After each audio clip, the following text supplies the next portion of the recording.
Right Telangana వ్యాప్తంగా high alert కనబడుతోంది. BRS ఆందోళనల నేపథ్యంలో పోలీసులకి ఉన్నతాధికారులకు ఇంటెలిజెన్స్ డిపార్ట్మెంట్ నుంచి అలర్ట్ వచ్చింది.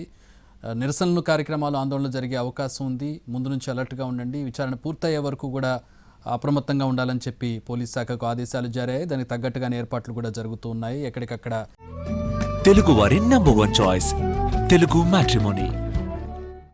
హౌస్ అరెస్టులు జరుగుతూ ఉన్నాయి. అలాగే ముందస్తుగానే పికెటింగ్లు ఏర్పాట్లు చేస్తూ ఉన్నారు. ఇటు నందినగర్ నివాసం దగ్గర, అక్కడ ఎర్రవల్లి ఫామ్ హౌస్ దగ్గర పోలీస్ బందోబస్తు పెరిగింది. ప్రధానంగా నందినగర్ నివాసంలో ఈరోజు సిట్ విచారణ ఉండబోతోంది. కేసీఆర్ 1 గంట సమయంలో ఆయన నందినగర్ నివాసానికి చేరుకున్న నేపథ్యంలో కీలక నేతలు అక్కడికి చేరుకుంటూ ఉన్నారు. ఆయనకి దగ్గరగా ఉండేటటువంటి వ్యక్తులందరూ కూడా అక్కడ ఉన్నారు. ప్రస్తుతం హరీష్ రావు రాత్రి నుంచి కూడా అదే ఇంట్లో ఉన్నారు.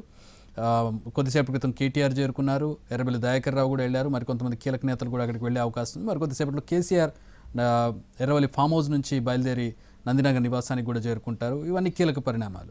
దీని తర్వాత సిట్ విచారణ ప్రారంభమవుతుంది. ఇంట్రాగేట్ చేస్తుంది ఫోన్ ట్యాపింగ్కి సంబంధించి. ఏంటి లీగల్ టెక్నికాలిటీస్ ఏంటి, ఏ విధంగా విచారణ ఉండబోతుంది, ఏ అంశాలను బేస్ చేసుకుని మాజీ ముఖ్యమంత్రి హోదాలో ఉన్నటువంటి కేసీఆర్ను ప్రశ్నించబోతున్నారు ఈ కేసులో. మా crime input editor Ramesh Vaitla join అవుతున్నారు. రమేష్, ఏంటి ఎట్లాంటి లీగల్ అంశాలను మనం ఈ ఇంట్రాగేషన్లో చూడొచ్చు? ఏ అంశాలు ప్రధానంగా ఇక్కడ ప్రస్తావనకు రాబోతున్న ఇంట్రాగేషన్లో? చక్రి, ఏదైతే మరి కాసేపట్లో అంటే 3 గంటల ప్రాంతంలో సిట్ విచారణ ప్రారంభమవుతుంది. దీనికి సంబంధించి ఇప్పటికీ అధికారులు పూర్తి ఏర్పాటు చేస్తారు. అయితే కేసీఆర్ ఇంటి చుట్టుపక్కల మొత్తం కూడా పోలీసులు భారీ బందోబస్తు ఏర్పాటు చేస్తారు. ఎక్కడికక్కడ కేవలం అటు మీడియాను తప్పించి కూడా మిగతా వాళ్ళని కూడా ఎవరు కూడా రూపాయలు రావట్లేదు. అన్ని చోట్ల కూడా 3 అంచెల భద్రతా వ్యవస్థను ఏర్పాటు చేసి ఎక్కడికక్కడ స్కూటీ చేస్తున్నారు. అందుకే కూడా పెద్ద ఎత్తున కార్యకర్తలు తరలి వస్తారన్న అనుమానంతో పోలీసు అధికారులు ప్రతి చోట్ల కూడా పికెటింగ్ ఏర్పాటు చేసి పెద్ద ఎత్తున బందోబస్తు చేస్తున్నారు. అయితే ఇప్పుడు మనం కేసీఆర్ ఇంటి ముందట అంటే మొత్తం దాదాపుగా గేటు ముందర ఉండడం జరిగింది. అయితే గేట్ దగ్గర చూసినట్లయితే పెద్ద ఎత్తున అధికారులు పూర్తి స్థాయిలో భద్రత ఏర్పాటు చేస్తారు. ఎవరు కూడా లోపలికి అనుమతించే ప్రసక్తి లేదని చెప్తున్నారు. అయితే ఇది చూసినట్లయితే లోపలికి కేవలం కేసీఆర్ కుటుంబ సభ్యులు తప్పించి మిగతా ఎవరిని కూడా లోపలికి అనుమతించి ఒకవేళ సిట్టు విచారణ ప్రారంభమైన సమయానికి అందరిని కూడా బయటికి పంపించేస్తామని అధికారులు చెప్తున్నారు. అయితే కేసీఆర్ తో పాటు హరీష్ రావు, కేటీఆర్, సంతోష్ ఈ ముగ్గురు తప్పించి మిగతా ఎవరు కూడా ఉండే అవకాశం అయితే లేదు. ఎందుకంటే కేసీఆర్ తో పాటు ఈ ముగ్గురు మాత్రమే ఉంటారు. మిగతా వాళ్ళందరూ కూడా బయటికి పంపించి వేస్తామని చెప్తున్నారు. అయితే ఇప్పుడు చూసినట్లయితే కేసీఆర్ ఇంటి గేట్ ముందర మనం ఉన్నాం. కరెక్ట్ గా గేట్ ఎదురుగా కనబడుతున్నాం. అయితే గేట్ ఎదురుగా ఉన్న ఇది సంబంధించి చూస్తే అటు ఇటు అటు నందినగర్కి వెళ్లే వైపు కావచ్చు, లేకుంటే క్యాన్సర్ హాస్పిటల్ వెళ్లే వైపు కావచ్చు, పోలీసు అధికారులు పూర్తి స్థాయిలో కూడా సెక్యూరిటీ ఏర్పాటు చేస్తారు, పూర్తి స్థాయిలో బందోబస్తు ఏర్పాటు చేస్తారు. అయితే ఇందులో పోలీసు అధికారులు అంటే సిట్టు అధికారులు ఎన్ని గంటలకు వస్తారు, ఎప్పుడు ప్రారంభమవుతున్న విషయం చూస్తే దాదాపు ఇప్పటికే సిట్ అధికారులు దాదాపుగా ఒక్కొక్కరుగా వస్తున్నారు. అందుకని 12 నుంచి 1 గంటల సమయంలో సిట్ అధికారులు ఇక్కడికి చేరుకునే అవకాశం ఉంది. వాళ్ళు వచ్చిన తర్వాత లోపల ఒక సెటప్ చేస్తారు. అయితే లోపల వాళ్ళకి అనుభవం ఉండే ఒక రూమ్ ఏర్పాటు చేసుకుని ఆ రూమ్ లో సిట్ అధికారులు మొత్తం కూర్చుంటారు. తర్వాత కేసీఆర్ కోసం కూడా ఒక చేరిస్తారు. అయితే మొత్తంగా సిట్ బృందం మొత్తం 8 సభ్యులు గల మొత్తం బృందం కూడా లోపలికి వస్తుంది.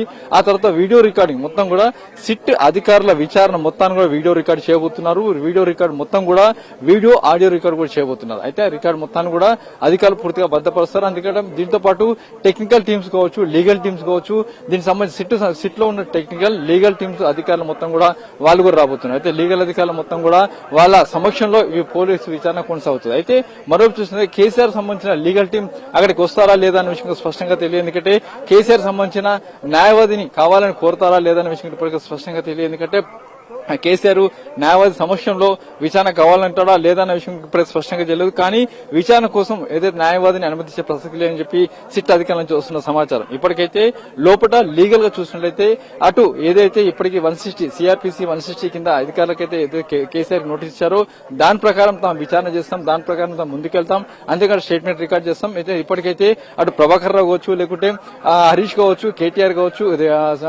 సంతోష్ కావచ్చు, వీళ్ళు ఇచ్చిన స్టేట్మెంట్లకు ఆధారంగా వాళ్ళు ఇచ్చిన స్టేట్మెంట్ కావచ్చు, వాళ్ళ కన్ఫెషన్ ఆధారంగా ఇక్కడ దాంట్లో వచ్చిన లీడ్స్ ని బట్టి ఫర్దర్ గా ఇక్కడ విచారణ చేయబోతున్నారు. ఎందుకంటే దాంట్లో కొన్ని ఇన్పుట్స్ వచ్చాయి.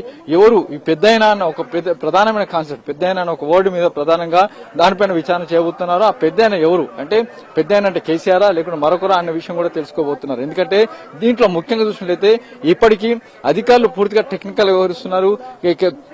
ఫోన్ ట్యాపింగ్ వ్యవహారంలో చూసినట్లయితే ఎవరికి వాళ్ళు స్కిప్ అయ్యే ప్రయత్నం చూస్తున్నారు. ఎందుకంటే ప్రభాకరం ఇచ్చినప్పుడు తనకు సంబంధం లేదు, తన పై అధికారులు చెప్తే తాను ట్యాపింగ్ చేశానని చెప్పడం జరిగింది. అయితే పై అధికారులు విచారించినప్పుడు వాళ్ళకు మాకు సంబంధం లేదు, డైరెక్ట్ గా పెద్దలతో టచ్ లో ఉండి వాళ్ళంతా కూడా ట్యాపింగ్ చేశారు, కాబట్టి మాకు సంబంధం లేని ప్రభాకర్ పైన ఉన్న అప్పుడు మాజీ డీజీపీలు కావచ్చు అధికారులు చెప్పడం జరిగింది. కాబట్టి ఇప్పుడు పెద్ద ఎవరైనా విషయం తెలుసుకునే పనిలో సిట్ అధికారులు ఈ నేపథ్యంలోనే అధికారులు విచారించబోతున్నారు. ఇప్పుడు చూసినట్లయితే పోలీసు అధికారులు పెద్ద ఎత్తున ఇక్కడ చేరుకోవడం జరిగింది. దాదాపు వందలాది మంది పోలీసు ఫోర్స్ ఉన్నారు. అటు ఎక్కడిక్కడ విచారణ చేసి ఏదైతే ఫర్దర్ గా స్టేట్మెంట్ రికవర్ అవుతుంది. ఇప్పుడు చూసినట్లయితే అధికారులు పూర్తిగా కేసీఆర్ ఇంటి మొత్తం కూడా తమ ఆధీనంలో తీసుకోవడం జరిగింది. ఎవరిని లోపలికి అనుమతించట్లేదు, లోపల పంపించట్లేదు. డీజీపీ స్థాయి అధికారి పర్యవేక్షణలో మొత్తంగా విచారణ ఇక్కడ బందోబస్తు కొనసాగుతుంది. ఇప్పటికైతే ఈ విచారణ సంబంధించి చూసినట్లయితే ఇక్కడికి పూర్తిగా సిట్ అధికారులు ఇక్కడ చేరుకున్న తర్వాత వాళ్ళకు రూమ్ సెటప్ చేసి ఆ రూమ్ లో పూర్తి స్థాయిలో టెక్నికల్ ఎవిడెన్స్ కావచ్చు, లేకుంటే వీడియో ఆడియో రికార్డింగ్ కావచ్చు, లేకుంటే లీగల్ టీం కావచ్చు, అక్కడ సిట్ బృందంలో ఎవరెవరు విచారించాలి, ఎలాంటి ప్రశ్నలు వేయాలి, ఇప్పటికే కొన్ని ప్రశ్నలు కూడా సిద్ధం చేయడం జరిగింది. ఎందుకంటే ప్రభాకర్ రావు హరీష్ కావచ్చు, కేటీఆర్ కావచ్చు, సంతోష్ గారు వీళ్ళు ఇచ్చిన స్టేట్మెంట్ లో దాన్ని బట్టి మొత్తంగా కొన్ని ప్రశ్నలు కూడా సిద్ధం చేశారు. వాటికి సంబంధించిన ఆన్సర్ కోసం రాబట్టే ప్రయత్నం చేస్తారు. కాబట్టి మరికాసేపులో ప్రారంభంగా ఉన్న ఈ సిట్ విచారణకు పూర్తి స్థాయిలో అధికారులు ఏర్పాటు చేశారని చెప్పొచ్చు. చక్రి.